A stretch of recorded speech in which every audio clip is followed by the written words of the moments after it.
I'm here to support the Gwern y Domen Conservation Group because this land here is just so valuable.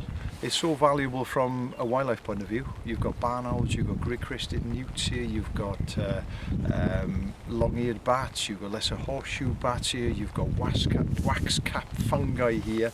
And just looking around now, you know, I've seen linnets, I've seen goldfinches, I've seen skylarks here.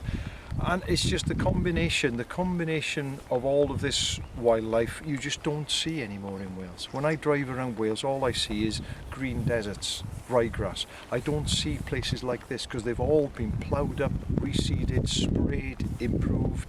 This hasn't been touched or hardly touched from a fertiliser and a pesticide point of view for probably over 100 years.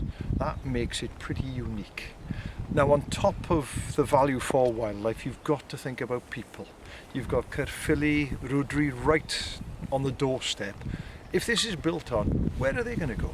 Where are they going to go for their walks? Where are they going to go with their dogs? Where are they going to go with their kids? We've got Oshan here, who's a young lad. Where's he going to go in 10, 20 years' time? There's been nowhere for him to go, and we undervalue the use of these places for people, for their mental health. It is vital that we fight this. This is being done for greed. It's not a necessity, this is greed, pure and simple. Okay, and Jane, I suppose people would counteract it and say that Caerphilly is perhaps behind in its 5-year housing plan. What would you say to them? Well, we know that Wales needs houses, but the types of houses that Wales needs is social housing. In terms of Caerphilly, it doesn't need the houses that are being built or proposed to be built here. And the houses that they actually came up with, the numbers that they came up with, were grossly overcalculated.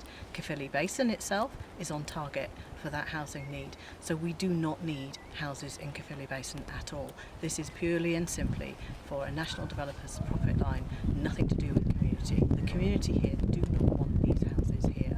They do not want large family-sized houses for people who are travelling from Bristol, from Cardiff, from Newport, to come and live on the side of a beautiful, beautiful mountainside at the cost of community benefit. There are people in just across the way from this field who are in an area that is considered most deprived in Wales.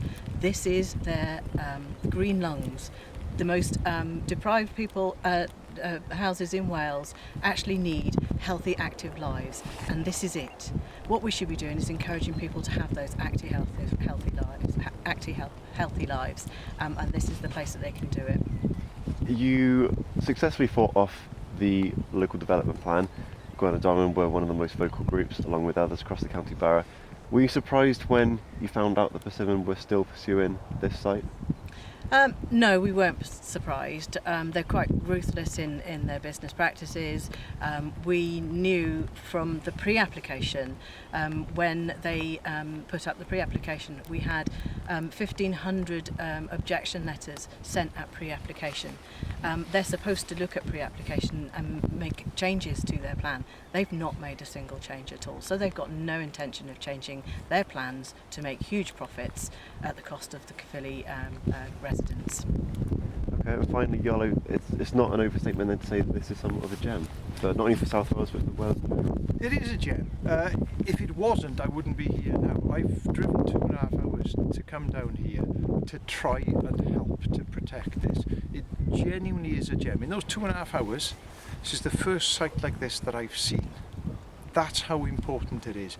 And if this goes, then it shows that the Welsh Government really does not value its countryside, its wildlife or its people. It really does not give a tinker's cuss for it.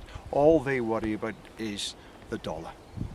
That's it. So it would be a travesty, travesty for wildlife, travesty for local people, and I think genuinely a travesty and a shame for Wales.